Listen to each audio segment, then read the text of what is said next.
Welcome to Demolition Success Secrets, the podcast that's changing the game for demolition businesses everywhere. Ever wondered how a wrecking ball wielding industry can leverage digital marketing to dominate their market? Well, we've got the blueprints, strategies, expert guests, and more to show you how. Stay tuned, because we're about to blast through the barriers of your business. Cool, guys. Welcome to another awesome episode of Demolition Success Secrets. We have a really great guest today. He's got an awesome polo. I have a not awesome polo today with the Buccaneers who lost, which is all good because I got this from my girlfriend and I don't really support them even though I live here. It's a nice shirt though. So welcome, Jeremy. Glad to have you on the podcast. Thanks for having me. Looking forward to it. Yeah, absolutely, man. Well, let's get on into it. You work at a firm. How did you get involved in the space? How did you get where you are? Would have been back in 2010. I was taking a program at BCIT, just a local university out here in BC. And program ended, went back to my regular job during the summer. And one of the professors reached out to me that there was an opening as essentially a junior estimator with MatCon. And so I applied, I had an interview, and I started with them back in 2010. And it's been almost, about 14 years now. Doing demolition. Wow, yeah. Crazy. Have those years gone by quick, slow, exciting, scary? What kind of emotions have come? It has gone by, I'd say, pretty quick. Like, it feels like some days like, I just started, and I was now, like I said, I'm a project director now. I'm running a demolition division, so it's come a long way. Some days do feel like it's taken a while, but other days it's like, wow, where did the years go by? So it's been a lot of fun, and I've enjoyed it. That's why I've stayed where I have been for this entire time. That's awesome. So let me ask you this: how does a company keep someone happy and satisfied? I mean, the amount of time you've been there, I would say, from the guys that I know in the space. Not so much the owners, even some of them, the shady ones, they're changing LLCs every other day. We don't hang around too many of those guys, but in terms of the team members, what keeps you motivated? What keeps you happy? How does the ownership and leadership keep a guy like Jeremy really into things? It's just been like the company was originally started by just two guys. So it's always got that family oriented kind of feel to it, and it's just, I guess I would say the culture is what's kept me here. I enjoy everybody I work with. Everybody gets along. People do things together outside of work. It's not just work. There's company events and stuff like that. That's one of the big things, is just, I've dealt with stuff in my personal life over the years too, and there's never been like, oh, we need you here tomorrow, or you can't be dealing with stuff like that. So it's just, there's more to work, and the understanding that people don't just have like a work life, you have an outside of life as well too, and being able to deal with that and deal with work at the same time is probably one of the biggest reasons why I'm still here with MatCon. And I enjoy what I'm doing. I enjoy being here, so I'll keep going as long as I can. Nice. Okay. Well, yeah, that says a lot about the company and the culture, because I have seen cultures that are really amazing. We recently had a guest on out in Austin, Texas area, and I mean, it was like he was the owner of the place. He was just so happy and so pumped up to be doing what they're doing. I almost thought it was one of those like corny corporate training videos where it's like, hey, this is how we are. And you're like, come on, man, like, it's a job. But I mean, even I'm seeing that with you, which is pretty impressive. So for our audience, owners, team members, like, you gotta have a culture. You gotta seek a culture, I would say. Yeah, and like with that too, there's quite a few of us. Like, so in our company, we don't just have demolition. That's one of our divisions. We have multiple divisions: excavation and shoring, environmental, soil remediation, underground utilities, rock stabilization, and there's long employees in all of those divisions. It's not just like, there's lots of people plus 15 years. So everyone's enjoying being here, and I believe it's just going to continue staying like that. That's awesome. Cool. So where is the future of your division going? How are you guys growing? The last year was a little bit of a slow year. Just, it was kind of a, there's a bit of a recession, and in demolition, we see that first. A lot of people are a little hesitant to pull the plug on some projects. They don't want to get going right away. They want to see where interest rates and all that started. So last year was a bit slow, but it's really started to pick back up again. We do a lot of commercial demolition. We've been doing a lot of industrial demolition, not as much, and that's kind of what we're pushing to get more into. And we just continue to grow. So that's awesome. Yeah, the economic cycles are kind of interesting because we work with a lot of demolition clients, and some of them have insurance work, which is really cool because that helps get through cycles. Obviously, you know, in the demolition space, it's kind of like being a city or landscape architect in a way, because while you're dwindling or taking something away, typically, and I would imagine you would say this as well, in a good majority, there's something new. There's new life being brought. There's a new building or something of that nature when something is taken away. Not always the case, but what would you say from your experience? Is it kind of like 80% of the time something new is going in the place of what's being taken down? Yeah, there is that huge heritage factor now where a lot of people are trying to save, you know, the original culture, that even though like we have a pretty relatively new culture, we're only talking 100 years, 50 years, but people are still wanting to save that.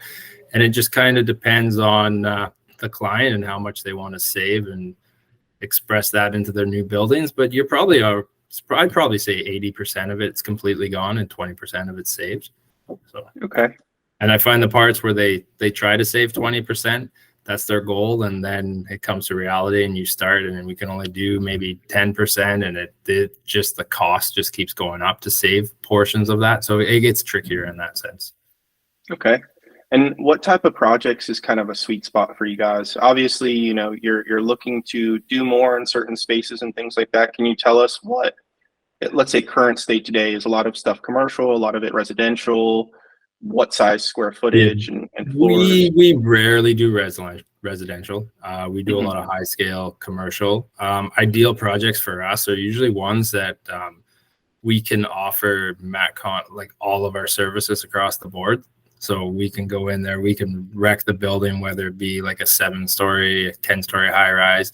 Then we demolish it. Then our excavation guys come in, they excavate and shore to 4 or 5 parkade levels below grade. Then we bring that back up and we can do all our on-site civil work. And then we essentially turn the project back over to someone when they're ready to construct. So those are our ideal projects, something that can involve all of MatCon. And the commercial industry is huge here in Vancouver, and it's not showing any signs of slowing down. So we're going to keep pushing that market.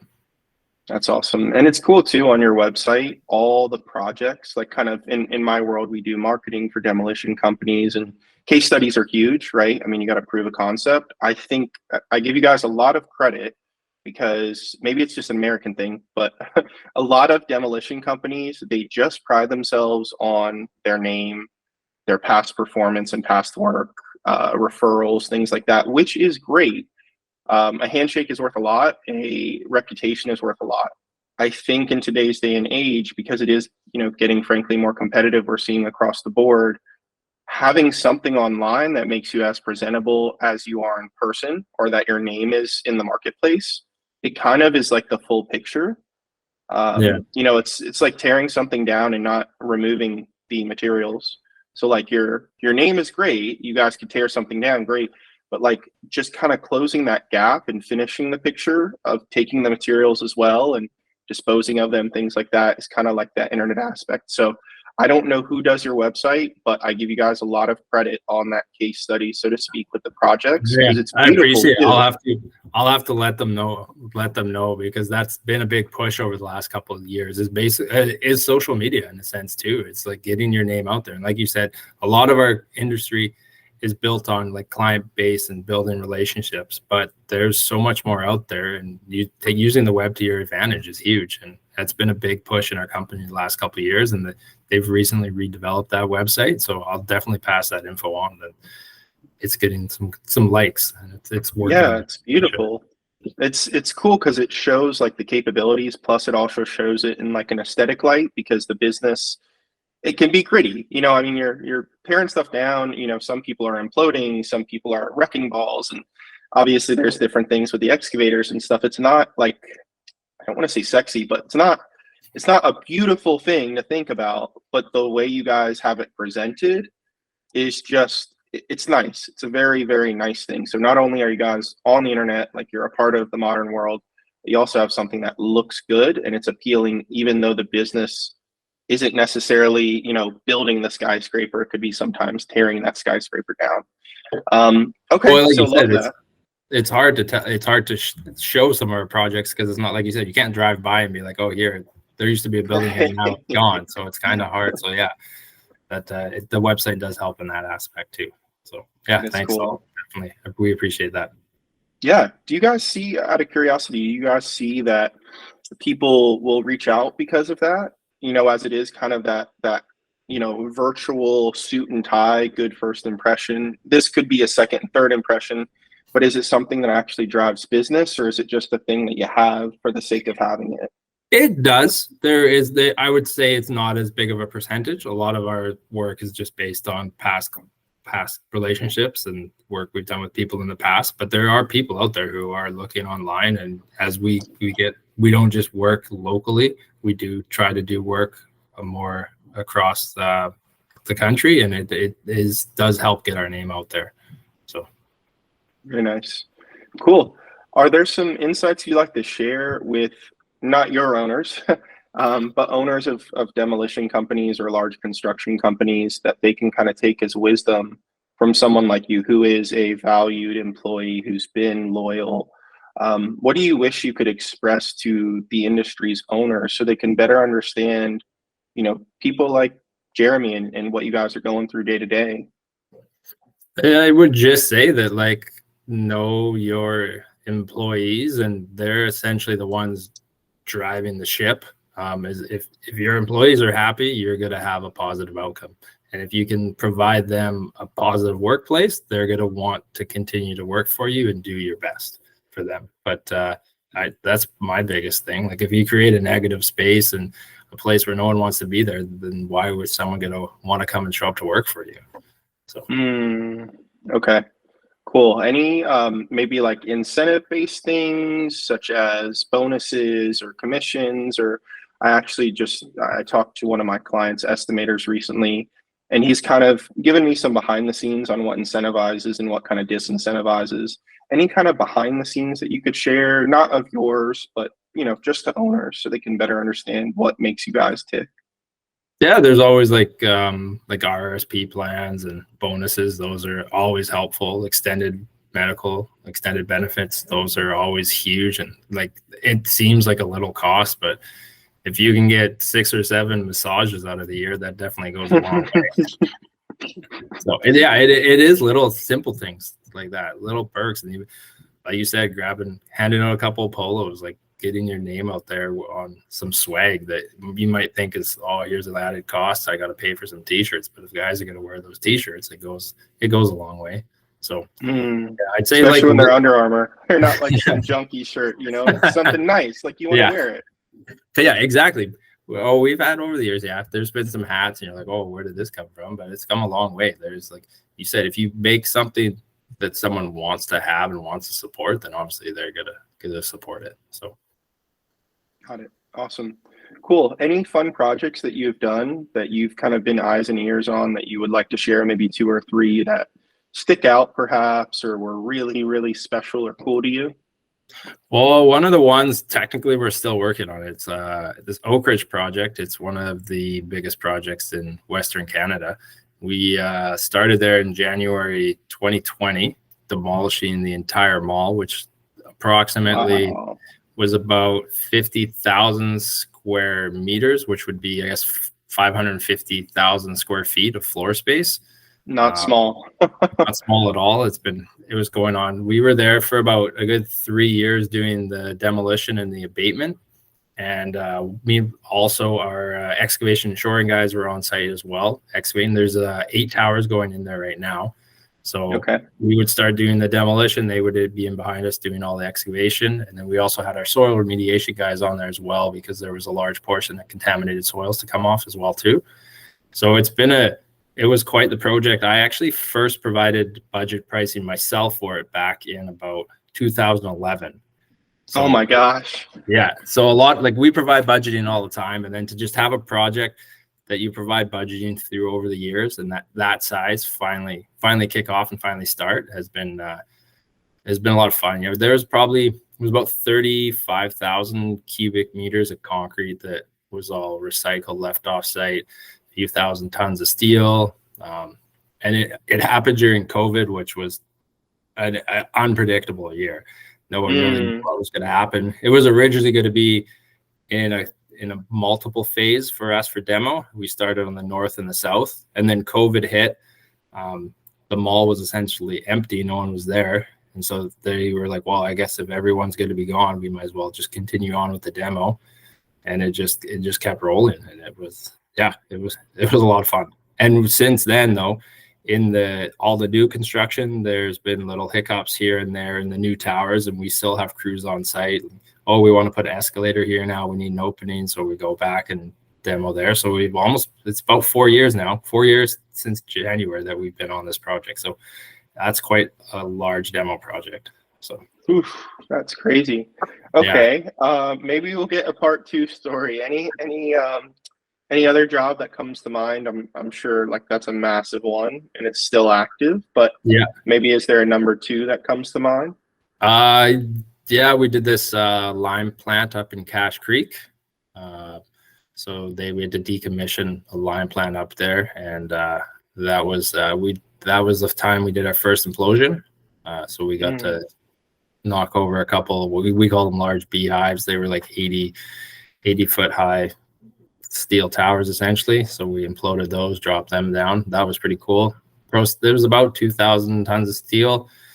That was like 4 or 5 month project. That was a fun one. So that's cool. Yeah. So with that in mind, how important is scrap in your world?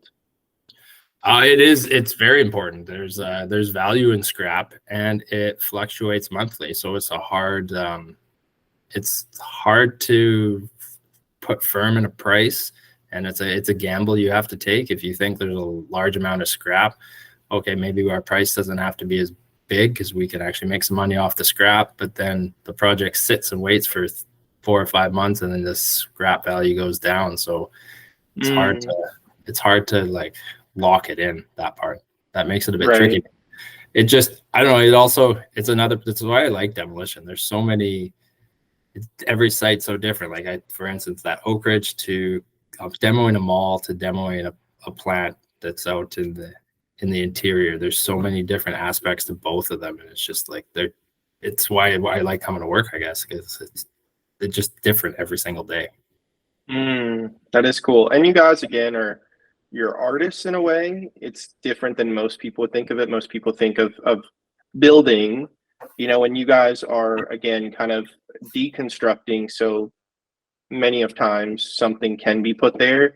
It's cool. You're modernizing and kind of out with the old, in with the new.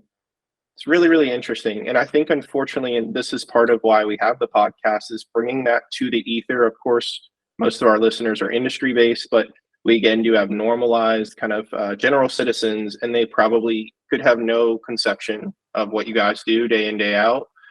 The risks, the equipment, the maintenance, the team leadership, etc. So on that real quickly, how does that work in terms of managing the teams and everyone kind of working for a particular mission or purpose? Well, yeah, like for us, it's all about safety. Like when you use the word risk, like if someone screws up and builds a wall wrong, you can take it down and replace it. But if you take a wall wrong down, like someone could essentially be killed because they were in the wrong spot. So for us, the biggest risk is safety. So we just have to make sure our guys in the field receive the same message that we're giving to them. It's like safety comes first. And they need to make sure that they have all their procedures and paperwork first. And we're not putting anybody in harm's way. I always tell people, we always plan for that 1%. We don't want that 1% to happen. But if we plan for that 1%, should something happen, most likely nobody's going to get hurt. So, okay. Like when you're demolishing a building, if it accidentally goes wrong and something collapses, but no one gets hurt, well, technically the building's being demolished. It's just, it didn't happen the way you wanted in your procedure, and you just avoided anybody getting hurt. So it's hard dealing with some clients sometimes, because we have to put measures in place to keep people safe. And they're like, oh, do you really have to do that? And it's like, yes, I do. I hope it doesn't work that way, but if it does go wrong, I want to be able to say, hey, it went wrong, but everyone's here to still go home to their families.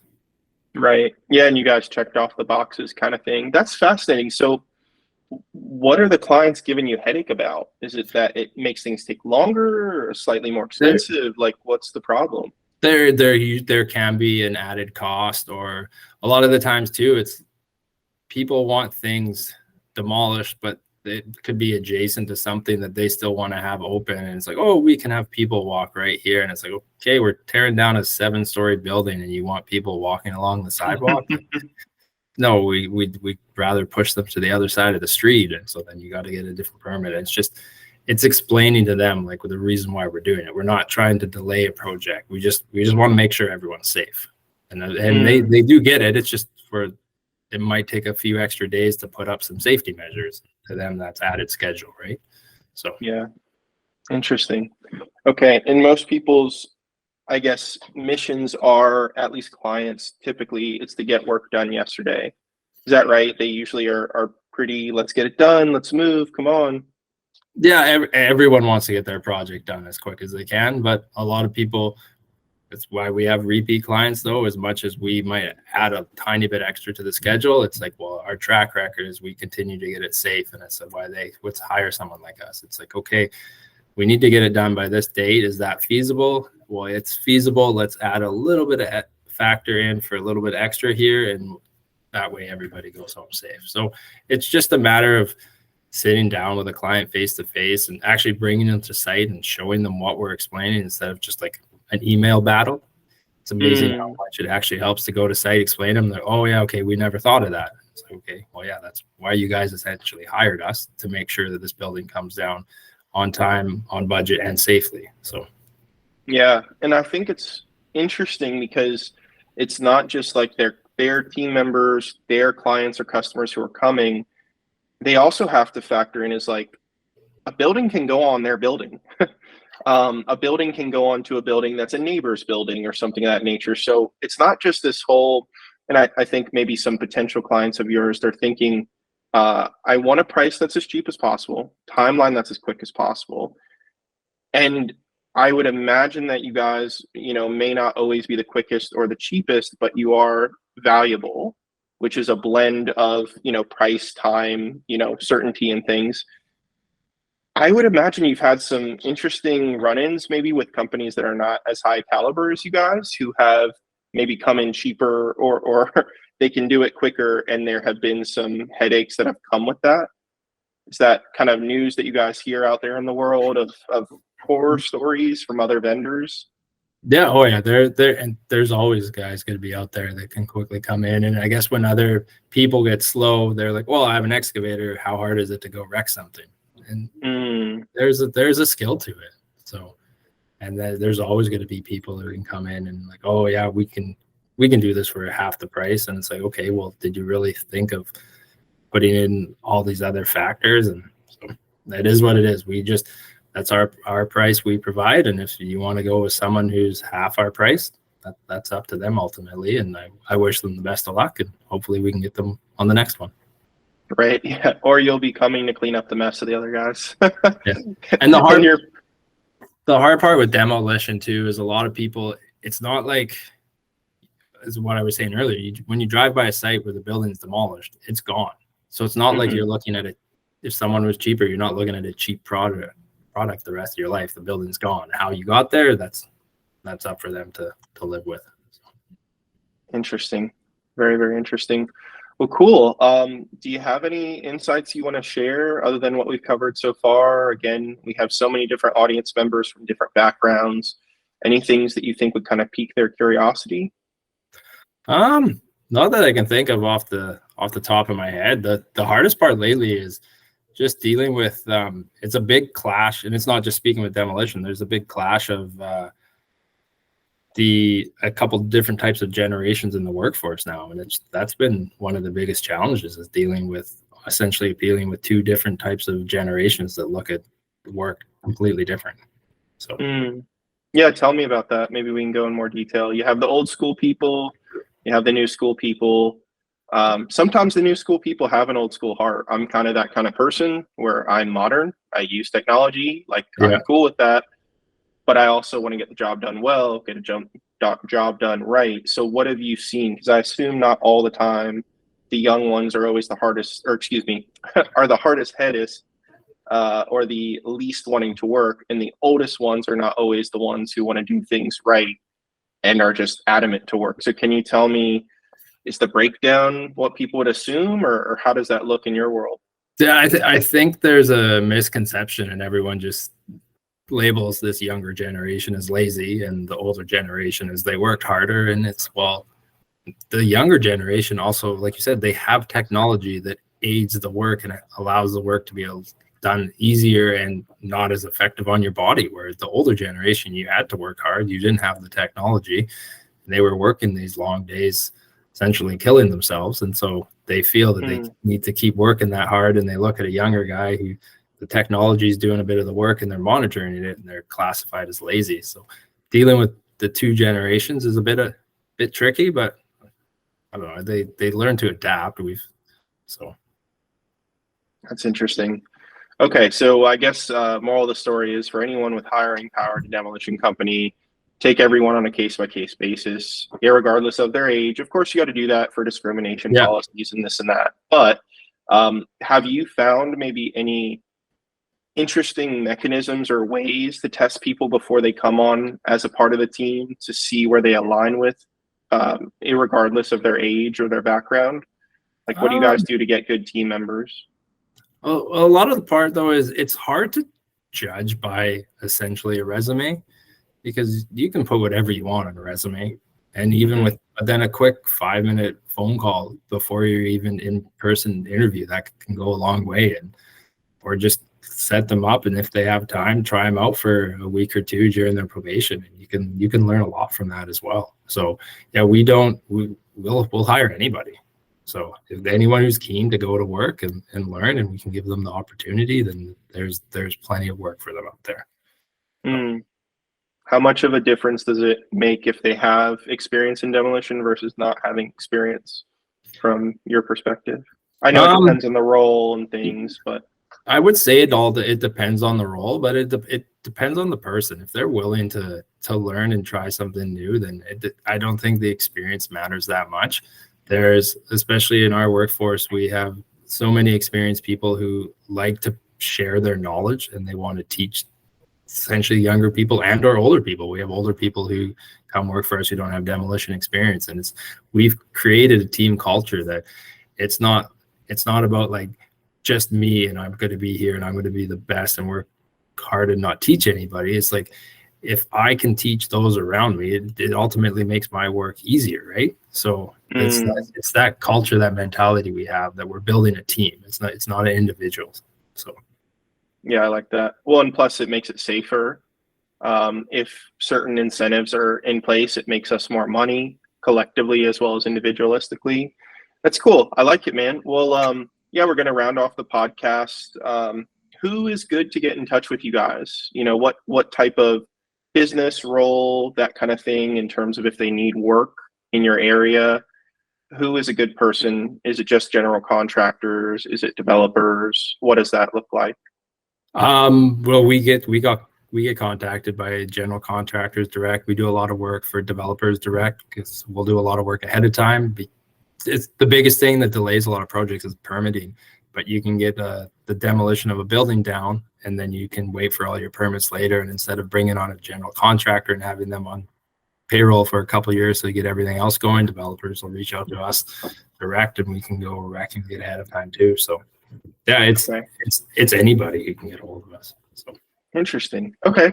And is there a good phone number, website? I obviously know these things, but you could share with the audience in case anyone's listening in your area that could use your services. Yeah, our website is www.matcon.ca, and our phone number is 604-520-5909. Pretty Awesome. sure. Okay. I don't normally call it, so I'm pretty sure company's right. One way or another. Yeah. You know the company. You use that Yeah. good old thing called Google or the internet. If Yeah, worse come to worst, that's pretty funny. I like that. I would have probably done the same thing being a perfectionist. I'm like, I'm pretty sure, but just in case. Awesome. Love it. All right. Last question before we wrap up entirely is could you maybe say 2 or 3 things that you wish you knew before getting in the industry that you maybe learned the hard way after these years? Or maybe that you learned within the first year of being in the business that you wish yourself back in the day knew prior to getting into things? That's a tough Stick one. it out, I would imagine, is one of them. Like you're doing great. You know, the loyalty to the company, like Yeah. sticking it out, I would think it's one of the big ones. Yeah. I don't even know what to say there. Like what I would want to know ahead of time is hard. Just the biggest thing is probably just can't take everything personally and everything to heart. Like some things happen, and one of the guys, he's not with us anymore. It's been a few years, but he used to always say, like, if you can go home and go to bed and the issue isn't going to affect you the next day, then like don't leave it, don't worry about it, and just kind of like info like that. Like there's so much more to it. So have a thick skin. Yeah, you know, this is gonna sound crazy. I've been watching the show on Netflix, and this guy, he talks a big talk. He owns a wrestling group in Kentucky, and it's just a fascinating show. But you have these wrestlers who are big and hulking, you know, muscular and stuff, and they look imposing and strong and everything. This guy kind of talks down to those people, and he's just like a skinny, average dude. And it's funny because he had an instance where one of the wrestlers said something to him, and this is a guy who's used to talking down on people, and he took it so personally. So kind of interestingly to your industry really is you have these guys, they're in demolition. Sometimes you have, you know, tough looking people, and some of them are, I would say most of them are very tough-hearted, tough-minded, strong people, but also too, like, you could still mess with people's psyche. You don't know what they're going through. There's certainly in the industry challenges with every business, but you know, challenges with substances, be it alcohol or drugs, or even smaller things like cigarettes and things. But yeah, I think that's valuable maybe for the owners and even the team members. You know, respect your owners as long as they're respectful of you. There may be times that you think they're maybe not caring about you or being disrespectful, but you have no idea the nights that they can't go to sleep, kind of like you're alluding to, when millions and millions of dollars are floating on one project in certain instances or across multiple projects. And then for the team members, you know, for the employers listening, yeah, I mean, they may have a truck, they may be a big, tall, bad looking dude, you know, but you don't know what they're going through. And you kind of alluded to this earlier with the personal issues. Is life happens, and I think many of us, you know, we work so we can live, but it does sometimes feel like we're living to work.